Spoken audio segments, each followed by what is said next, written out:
Hi, Ems and Casa here. So, gawa ulit tayo ng drink before shift. Okay, so naririnig ko na to, yung dirty matcha, matcha espresso latte, espresso matcha fusion. Hindi ko pa to natatry ever. Kasi hindi nga ako matcha girl. Pero ngayon parang nagugustuhan ko yung matcha. Gawa tayo ng matcha espresso latte. So, ice to. So, hindi natin masyadong i-overpower ang isa't isa. So, 1 teaspoon lang ng matcha. Ang gagamitin natin dito.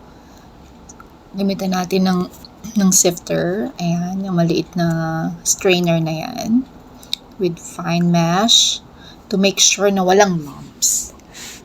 Ayan. So, itong matcha na to, ceremonial matcha to.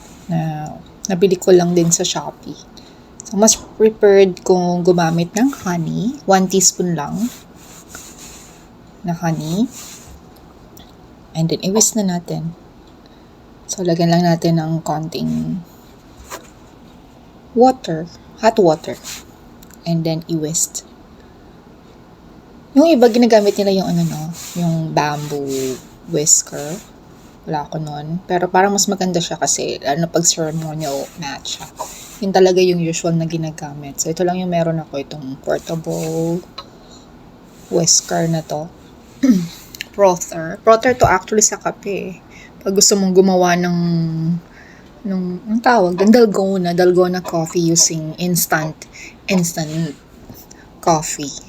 So, ayan, i-froth lang natin yung matcha. Kasi kapag hindi mo masyadong natunaw yung powder, yung iba kasi hindi nila gusto yung grassy taste ng matcha. So, ako talaga gusto ko frothy. Ayan. So, meron akong stevia. So, ginagamitan ko rin siya ng stevia. Pero mamaya ako ilalagay sa espresso.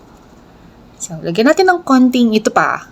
Gusto ko dun sa matcha din. Kasi may lalagyan ko siya ng konting milk. Ang gamit kong milk dito, skim milk. Kasi I'm watching my weight. I'm using skim milk. Itong matcha na to, low calorie.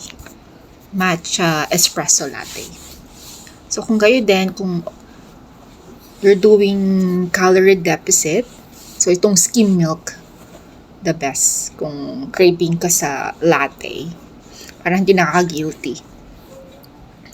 Yes, ayan. O, diba? So, kapag ganyan, okay na yan. So, i-prepare na natin yung milk. Napakadali lang gawin nito. So, iced. Maraming iced. Ayan. And then, nag-pull na ako ng espresso. So, 1 shot lang ng espresso ang gagamitin ko dito. Kasi ayoko ma-overpower nila yung isa't isa. Yung ating matcha at espresso. Pero kung gusto mo mas lasa siyang coffee, you can use 2 shots of espresso. Ayan. Add na natin yung skim milk. Kahit anong preferred mo na milk, mas bet ko tong skim milk. And then, matcha muna. Mas maganda matcha muna yung ilagay mo. Wala lang. Pero it's up to you. Pero matcha muna. And then, yung espresso. O, diba? So, I think sa ibang shops, meron talaga sila nito kasama sa matcha series.